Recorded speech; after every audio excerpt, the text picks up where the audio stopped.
Faut-il investir à Dubaï? Est-ce que ce n'est pas déjà trop tard? Quelle est la rentabilité moyenne? Quels sont les quartiers à cibler? Quelles sont les tours également qui sont intéressantes? C'est ce qu'on va traiter dans cette vidéo. Restez bien jusqu'à la fin puisque je vais également vous montrer un autre emplacement très intéressant, très proche de Dubaï, qui me semble avoir du potentiel également.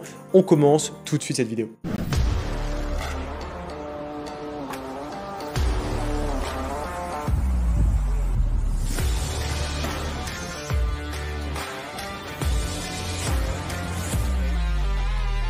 Si tu ne me connais pas encore, j'appelle Baptiste Perrin, j'ai 27 ans, je suis propriétaire de 36 lots immobiliers en France et dans le monde entier, principalement dans des immeubles de rapport en France, mais également quelques biens étrangers comme une villa à Bali ou un appartement à Riga. Et dans cette série vidéo, je fais le tour du monde pour te montrer les meilleures opportunités immobilières et analyser les différents marchés. Et la première question qui revient systématiquement sur Dubaï, c'est est-ce que c'est pas trop tard? Bah oui, parce que depuis la fin du Covid, les prix ont littéralement explosé à Dubaï. Et ce qu'il faut bien comprendre, c'est que Dubaï, c'est un marché qui est quand même assez spéculatif. C'est un marché qui a connu de fortes périodes de hausse, mais également de fortes périodes de baisse, comme des baisses de l'ordre de 40 à 50% lors de la crise de 2008. Ce sont des baisses qu'on n'a pas l'habitude de voir dans des marchés comme le marché français, le marché belge ou le marché suisse, qui est beaucoup moins volatile. Et donc la bonne question à se poser, c'est est-ce que ce n'est pas trop tard? Est-ce qu'on n'est pas sur une bulle? Est-ce que les prix ne vont pas chuter à la baisse? Et comme j'avais un déplacement prévu ici à Dubaï pour l'une de mes entreprises, je me suis dit que ce serait l'occasion de vous faire une analyse complète et une vidéo complète à ce sujet-là. Pour moi, la première étape pour un Européen qui s'intéresse à investir à Dubaï, c'est de comprendre que Dubaï, ce n'est pas l'Europe, ce n'est pas la France, c'est pas la Belgique, c'est pas la Suisse,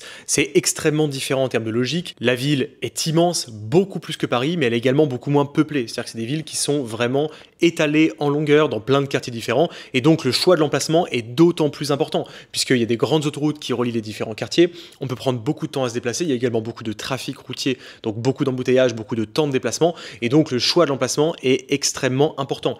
Et deuxièmement, à l'inverse de ce qu'on peut voir en France par exemple, le choix de l'endroit, de l'immeuble est d'autant plus important. Le choix du constructeur, le choix de la tour va avoir une importance considérable dans l'investissement parce que la valeur d'un appartement va aussi et beaucoup dépendre de la qualité du constructeur que vous allez choisir. Et en parlant de constructeur, on va parler de l'achat sur plan. C'est une option qui est très populaire ici à Dubaï, c'est le fait d'acheter un bien qui n'est pas encore construit, d'acheter simplement le plan finalement de l'appartement.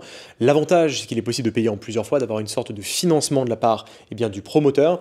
L'inconvénient, bien évidemment, c'est qu'il y a un délai de construction, donc les revenus ne sont pas immédiats. Il y a également un risque, forcément, qui est lié au constructeur, donc ça demande de bien choisir, d'être bien accompagné là-dessus. Si le constructeur n'est pas fiable, on peut se retrouver avec un chantier qui est abandonné au fur et à mesure. Donc ça, c'est également un risque qui est peu présent à Dubaï. Tout est globalement plutôt bien géré, mais qui est quand même existant. Donc faites attention à ça. Évidemment, l'achat sur le marché secondaire en ancien, c'est l'inverse. Évidemment, on a le bien qui est disponible immédiatement. On va payer également un petit peu plus cher puisque le bien est déjà construit et donc directement exploitable. L'inconvénient, ça va être de payer le bien plus cher. Puis également, il y a aussi une prime à la nouveauté. Et ça, c'est vraiment un point qu'il faut bien noter à Dubaï, c'est qu'il y a une prime sur les nouveaux immeubles. Les gens qui louent des appartements préfèrent toujours louer un bien qui est neuf, qui vient de sortir de terre, plutôt qu'un bâtiment qui a 2 ans, 3 ans, 4 ans. Donc même si vous avez un appartement qui est neuf, sachez que dans 2, 3, 4, 5 ans, il est possible que vos locataires partent pour aller dans la nouvelle tour qui sera construite à 50 mètres de la vôtre et qui sera absolument toute neuve. Un point qui est aussi super important, c'est l'emplacement dans la tour. Et ça, c'est hyper important. Si vous êtes au rez-de-chaussée, au premier étage ou au 70e étage, vous n'aurez pas du tout la même valeur. Au même titre que le facing, c'est-à-dire l'exposition du bien. Ici, on est sur un bien qui est exposé vue mer, donc forcément, on a une valeur qui va être accrue par rapport à une vue sur l'autoroute, c'est logique. Mais également, l'emplacement dans l'immeuble, par exemple, tout en haut de l'immeuble avec une vue qui est dégagée, pareil, vous allez prendre une plus-value par rapport à un bien qui sera à hauteur des autres immeubles. Donc, très important, un appartement n'est pas égal à un autre. L'importance de l'exposition, elle est accrue ici à Dubaï, notamment par rapport aux vues que vous pouvez avoir, mais également par rapport à la hauteur et à la luminosité que vous allez avoir dans votre appartement. Également, les constructions sont fréquentes, donc il n'est pas rare d'avoir des appartements qui se retrouvent avec une vue qui est complètement obstruée par une nouvelle construction neuve. Et ça, il faut faire attention parce que également, la valeur de votre bien va décroître très fortement si devant votre fenêtre, un autre immeuble se construit dans les 2 ans après la construction. C'est particulièrement dommage. Alors, avant de répondre à la question de savoir si c'est le bon moment pour acheter ou pas à Dubaï, on va maintenant parler de rentabilité et de prix minimum d'appartement. C'est important de savoir combien ça coûte d'acheter à Dubaï. Vous pouvez totalement acheter un appartement, par exemple un studio, pour des prix qui vont en dessous de 100 000 euros, donc ça reste relativement accessible. Les prix peuvent monter également très rapidement sur des appartements très bien placés, des grandes surfaces, également des biens qui sont en plein centre-ville. Pour ce qui est de la rentabilité, elle est généralement située entre 5 et 8% brut. Attention, ce qu'il faut bien comprendre, c'est que même s'il n'y a pas de taxes sur les loyers, il y a quand même des charges de copropriété qui sont sont très importantes. Il y a beaucoup de services, il y a souvent une piscine, une salle de sport, des ascenseurs qui sont nombreux. Tout ça, ça coûte de l'argent et ça vient en déduction, bien sûr, du loyer que vous recevez de votre locataire. Donc forcément, même si la rentabilité peut monter à 8%, elle peut rapidement descendre de par les différentes charges et les différents travaux qui peuvent être amenés à être faits dans votre appartement. On va revenir dans un instant sur l'importance des emplacements et des quartiers, mais avant, on va résumer quels sont les avantages et les inconvénients, selon moi, d'acheter aujourd'hui à Dubaï. Premier avantage, c'est que les prix restent bas pour une très grande ville. Oui, les prix peuvent être très variables en fonction des quartiers. On peut monter de 3 000 € du mètre carré à plus de 10 000, 15 000, voire même 20 000 € en fonction des quartiers. Donc c'est très variable. Mais globalement, ce qu'il faut comprendre, c'est que pour une ville de cette taille-là, pour une mégalopole qui est très bien placée dans le monde, on est sur des prix qui peuvent commencer à environ 3 000 €. Là où une ville comme Paris est plutôt à une moyenne de 10 000 €. Des villes comme Londres vont même être au-dessus de tout ça. Donc on reste sur des prix qui restent raisonnables globalement. Le deuxième point, c'est la simplicité d'achat. On a peu de papier à faire, tout est relativement bien automatisé et numérisé, donc ça c'est un très bon point pour l'achat. Troisième point, la rentabilité reste correcte, entre 5 et 8% en fonction des quartiers et des biens. Ça reste assez rentable, assez raisonnable en termes de rentabilité. Donc ça a son intérêt d'un point de vue investissement. Quatrième point, il y a quand même une possibilité de financer. Alors c'est pas parfait, mais ça permet d'avoir une partie financée par la banque. Alors on peut mettre un apport de l'ordre de 50 à 60% et avoir une partie financée par une banque si on est résident ici à Dubaï. Et on peut également avoir des plans de paiement grâce aux promoteurs. Donc c'est pas parfait également, c'est sur quelques années seulement, mais ça permet d'avoir également un étalement des paiements, ce qui n'est pas toujours le cas à l'étranger. Moi, tous les biens que j'ai achetés à l'étranger, je les ai systématiquement payés cash parce qu'il n'y avait pas de possibilité de financement. Cinquième point, vous me voyez venir, c'est la fiscalité qui est à 0% sur les loyers. C'est un avantage évidemment qui est considérable par rapport à ce qu'on peut avoir en Europe. Et enfin, dernier point qui est quand même important, c'est qu'on est en pleine propriété ici. On peut acheter en tant qu'étranger et en tant que non-résident un appartement ou une maison à Dubaï et être propriétaire. C'est pas le cas de tous les pays. Les pays que j'ai analysés comme l'île Maurice, comme la Thaïlande, comme la Malaisie, proposent des schémas qui sont différents. À Bali, c'est la même chose. La propriété est différente pour les étrangers que pour les locaux.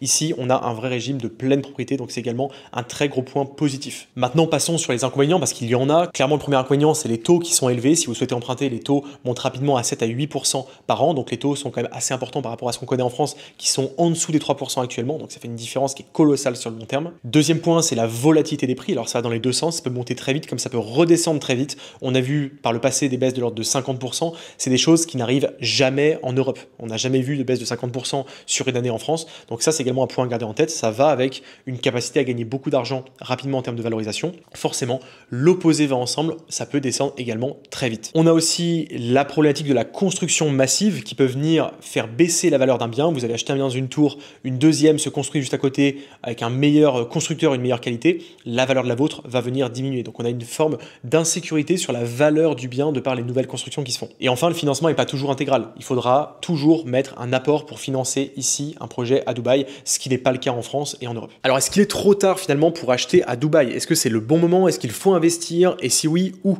Alors la réponse pour moi à la question évidemment elle est nuancée, ça dépend. Pour moi il n'est pas trop tard pour acheter à Dubaï, par contre ça demande de prendre ses précautions sur le type de bien que vous allez acheter et surtout les emplacements. Comme je disais au début de la vidéo, l'emplacement a une importance qui est capitale à Dubaï beaucoup plus qu'ailleurs. Forcément dans des marchés volatiles, les meilleurs emplacements sécurisent d'une part une valeur plus long terme, c'est-à-dire qu'en cas de baisse du marché, les appartements perdront moins de valeur que le reste, mais également d'un point de vue location, des appartements qui sont bien placés se loueront toujours plus facilement, même dans des périodes de crise. Donc ça demande vraiment d'être attentionné sur les quartiers et sur le type de tour que vous allez cibler. Mon analyse ici, elle ressemble beaucoup à celle que j'ai faite pour Bangkok dans la vidéo que je vous mets juste ici.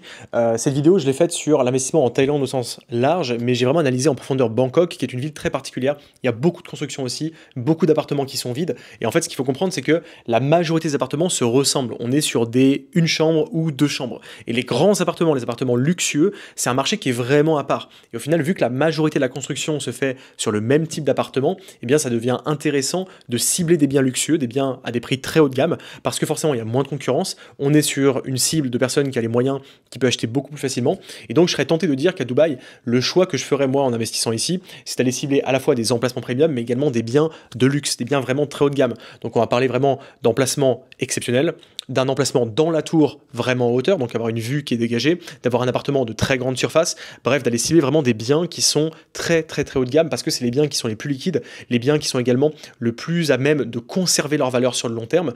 Mais par contre, ça demande des moyens. Si vous allez cibler les biens que Monsieur Tout le Monde va vouloir cibler, alors ici, à Monsieur Tout le Monde, ça veut dire des appartements entre 200 et 600, 700 000 euros, hein, ça monte vraiment très haut, et bien ces appartements-là, forcément, ils sont construits en masse, on en a beaucoup plus. Tout ce qui est une chambre, deux chambres, c'est des biens qui sont extrêmement vendus, extrêmement construits. À l'inverse, des biens qui font 5, 6, 7 chambres, c'est des biens beaucoup plus rares qui auront une valeur potentiellement plus accrue parce qu'il y aura moins de concurrence et vous pourrez faire la différence sur ce type de bien en termes de location, mais également en termes de revente. Et donc au final, il y a plusieurs stratégies qui s'offrent à vous si vous vous intéressez à acheter à Dubaï. La première stratégie, c'est ce que je viens de dire, c'est de faire des biens très haut de gamme, très luxueux, mais dans ce cas, il faut compter plusieurs millions d'euros et donc c'est pas du tout à la portée de tout le monde, d'autant plus que le financement est très limité. La deuxième stratégie, c'est d'aller viser des emplacements et des nouveaux quartiers et de se dire, je prends un risque, parce que clairement, c'est un risque. On va aller cibler des biens et des quartiers qui sont en pleine émergence, qui sont tout nouveaux, qui sont en général dans le désert à plusieurs dizaines de minutes du centre-ville. J'estime que ça a du potentiel et donc je vais investir ici. Alors on aura des prix qui seront plus bas, on va payer moins cher, on a des rentabilités qui sont potentiellement plus élevées, mais on a également un risque parce que ces quartiers-là, on l'a vu lors de la crise de 2008, sont les quartiers qui ont perdu le plus de valeur. Forcément, les biens qui sont excentrés, les biens qui sont moins bien placés sont certes moins chers, certes plus rentables sur le papier. Par contre, ce sont les premiers qui perdront leur valeur en cas de baisse du marché. Ça, c'est toujours pareil et ça marche dans tous les pays du monde. Et dans le cadre de ces stratégies, moi, un marché qui m'intéresse et que j'étudie plus en profondeur, et c'est là où je suis d'ailleurs actuellement où je fais cette vidéo, c'est Abu Dhabi. Abu Dhabi, c'est la ville qui est à 1h30 de Dubaï. C'est une ville qui est beaucoup plus traditionnelle, qui est un peu plus authentique, on va dire aussi que Dubaï. Il y a plus de personnes qui sont des autochtones des Émirats arabes. Et donc, cette ville-là, elle est en plein développement. Elle bénéficie aussi de l'aura de Dubaï, puisque beaucoup de personnes qui vivaient à Dubaï décident de venir vivre à Abu Dhabi, qui est plus calme, plus familial, qui est également plus à taille humaine. Et donc, je pense que ça fait partie des endroits qui vont profiter du rayonnement finalement de Dubaï. Dans la même logique que ce que j'ai fait à Riga, j'ai acheté un appartement à Riga en ayant cette logique-là, en me disant, Riga, c'est juste à côté de l'Estonie. L'Estonie, ça a connu une croissance qui est fulgurante en Europe sur les 10 dernières années. Les prix ont été multipliés par 3 ou par 4 en même pas 10 ans. Et au final, je bénéficie également de ce rayonnement-là en investissant à Riga, qui, à mon sens, sera la prochaine Estonie, le prochain Tallinn au final. Et donc, c'est dans cette logique-là que j'investis là-bas. Et au final, acheter ici à Abu Dhabi, c'est un petit peu la même logique. Se dire, je profite du rayonnement de Dubaï, je ne vais pas non plus aller investir dans des nouveaux quartiers qui peuvent être aussi un petit peu risqués. Alors, ça peut être intéressant, mais il faut bien étudier la chose. Je vais aller sur une ville qui a également son propre intérêt. Il y a déjà des personnes qui travaillent ici, qui vivent ici. Et je vais me dire, OK, je vais payer moins cher. Je vais avoir une rentabilité qui est plus élevée aussi. Ici, on est plutôt de l'ordre à 8 à 9% de rentabilité. Donc, ça a des rendements qui sont également très intéressants. Et je prends un pari qui est un peu plus risqué que d'acheter à Dubaï dans des quartiers qui sont extrêmement bien placés centraux, mais qui vont générer des rendements qui vont être en dessous des 5%.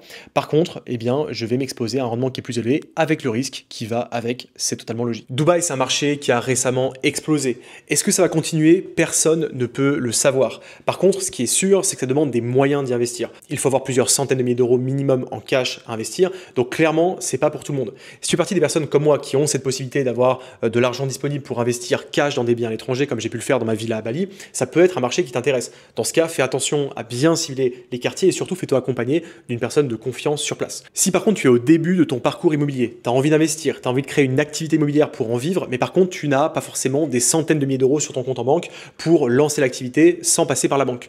Dans ce cas-là, moi je te réfère à ce que j'ai fait moi pour commencer. Moi j'ai pas commencé en achetant des villas à Bali, cash, en achetant des appartements à Riga ou en achetant des biens en mettant beaucoup d'apports. Moi j'ai commencé sans rien, en finançant l'intégralité à la banque et sur des immeubles de rapport en France. C'est des projets qui peuvent générer jusqu'à un salaire de bénéfice. Moi dans mon cas, chacun de mes immeubles me génère au minimum 1 200 euros par mois de bénéfices à chaque fois et ça s'accumule et j'ai pu en acheter plein comme ça, puis après diversifier sur d'autres types de biens, notamment en Ile-de-France. Et mon associé Marc, il est plutôt spécialisé dans la partie achat-revente, acheter un bien, le rénover et le revendre plus cher. Il a généré plus de 4,5 millions d'euros avec cette stratégie et c'est une méthode qui fonctionne également en financement en France.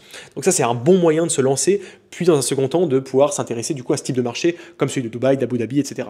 Et donc si tu veux apprendre à faire comme nous et te lancer en partant de zéro, en n'ayant pas forcément beaucoup d'argent de côté et en finançant auprès de la banque dans le but de te créer une activité immobilière professionnelle et rentable et d'en vivre vraiment à 100%, je te mets un lien qui est dans le premier commentaire épinglé, mais également en description, qui te donne accès à une vidéo qui est totalement gratuite de 30 minutes, qui te montre de A à Z comment générer un salaire de bénéfice sur un seul projet immobilier. Le lien est en dessous, je te laisse cliquer là-dessus et je te dis à très bientôt.